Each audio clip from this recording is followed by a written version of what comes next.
Assalamualaikum warahmatullahi wabarakatuh.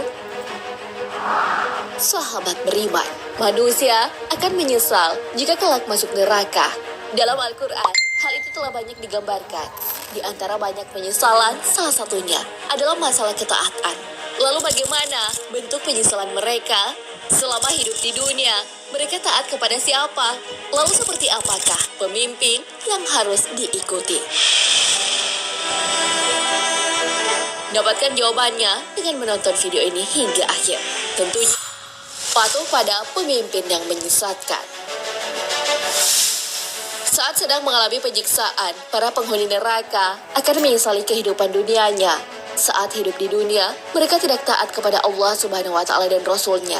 Malahan, mereka patuh kepada pemimpin atau pembesar yang sayang yang malah menyesatkan. Karena hal itu, mereka berharap para mantan pemimpin mereka diberi ganjaran yang lebih dari yang mereka dapatkan. Hal itu telah digambarkan dalam Al-Quran. Pada hari ketika muka mereka dibolak-balikkan dalam neraka, mereka berkata, "Alangkah baiknya andai kata kami taat kepada Allah dan taat pula kepada Rasul." Dan mereka berkata, "Ya Tuhan kami, sesungguhnya kami telah menaati pemimpin-pemimpin dan pembesar-pembesar kami. Lalu mereka menyesatkan kami dari jalan yang benar. Ya Tuhan kami, timpakanlah kepada mereka azab 2 kali lipat dan kutuklah mereka dengan kutukan yang besar." Al-Quran, Surah Al-Ahzab, ayat 66 hingga 68. Kesadaran yang terlambat dari ahli neraka. Manusia-manusia itu telah percaya kepada pemimpinnya. Namun saat sudah berada di neraka, mereka sadar bahwa mereka telah ditipu. Mereka terlambat menyadari hal itu. Para pemimpin yang mereka puja tak pernah mengajak kepada jalan yang diridhoi Allah Subhanahu wa Ta'ala. Penyesalan pun datang saat mereka sudah di neraka. Tak ada gunanya lagi penyesalan saat itu. Saat telah diputuskan tempatnya di neraka, pengikut dan pertanggungjawaban sang pemimpin. Namun pemimpin mereka tak mau disalahkan. Pemimpin mereka berdalih bahwa ia tidak mendapat petunjuk sehingga tak bisa mengajak pengikutnya di jalan yang benar. Akhirnya, pemimpin dan para pengikutnya berakhir di neraka. Dan mereka semuanya di padang mahsyar akan berkumpul menghadap kehadirat Allah.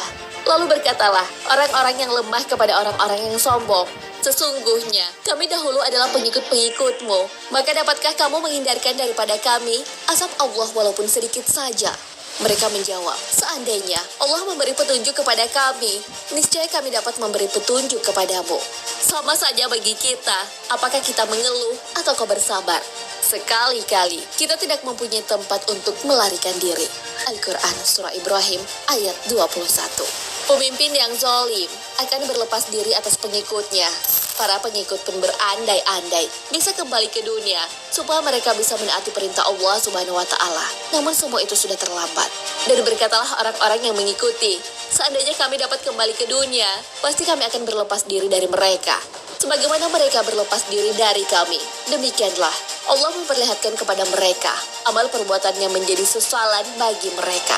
Dan sekali-kali mereka tidak akan keluar dari api neraka." Al-Quran, Surah Al-Baqarah, ayat 167. Penyesalan mereka tentu tak akan hadir jika mereka mengikuti pemimpin yang beriman. Allah Subhanahu wa Ta'ala telah memberitahu dalam Al-Quran untuk mengikuti jalan pemimpin yang beriman atau ulil amri. Cirinya adalah jika ia menghadapi perbedaan pendapat, Allah dan Rasul-Nya menjadi rujukan dalam menyelesaikan dan memutuskan segenap perkara. Hal ini jelas tergambar dalam Al-Quran. "Hai orang-orang yang beriman, taatilah Allah dan taatilah Rasul-Nya dan ulil amri di antara kamu. Kemudian jika kamu berlainan pendapat tentang sesuatu, maka kembalikanlah ia kepada Allah, Al-Quran, dan Rasul sunnahnya. Jika kamu benar-benar beriman kepada Allah dan hari kemudian. Yang demikian itu lebih utama bagimu dan lebih baik akibatnya." Al-Quran, Surah An-Nisa, ayat 59. Pemimpin yang baik tidak akan menyuruh pengikutnya untuk berbuat maksiat. Jika pemimpinnya memerintahkan untuk bermaksiat, para pengikut tentu tak boleh mengikutinya. Hal ini sesuai sabda Rasulullah SAW. Wajib bagi seorang manusia untuk mendengarkan dan taat kepada pemimpin kaum muslimin dalam hal-hal yang disukainya atau dibencinya selama tidak diperintahkan berbuat maksiat kepada Allah. Maka jika dia diperintahkan untuk berbuat maksiat kepada Allah, jangan dia dengar dan jangan dia taat. Hadis riwayat Bukhari dan Muslim. Nah sahabat beriman, itulah ulasan mengenai penyesalan penghuni neraka karena ketaatan. Mereka lebih patuh pada pemimpin mereka. Tapi mereka tak tahu bahwa bukan jalan lurus yang pemimpin mereka tunjukkan. Mereka terlambat menyadari semua itu. Mereka berharap pemimpinnya mendapat siksa yang lebih buruk dari yang mereka rasakan. Mereka juga berandai-andai bisa kembali ke dunia agar bisa taat kepada Allah Subhanahu wa Ta'ala. Wahai Rob kami telah melihat dan mendengar. Maka kembalikanlah kami ke dunia, kami akan mengerjakan amal soleh. Sesungguhnya kami adalah orang-orang yakin. Al-Quran Surah As-Sajdah ayat 12. Wallahu a'lam bishawab. Sahabat beriman, jangan lupa berbagi info dan mengasihi dengan share video ini, karena sebaik-baik manusia adalah yang paling bermanfaat bagi manusia. Wassalamualaikum warahmatullahi wabarakatuh.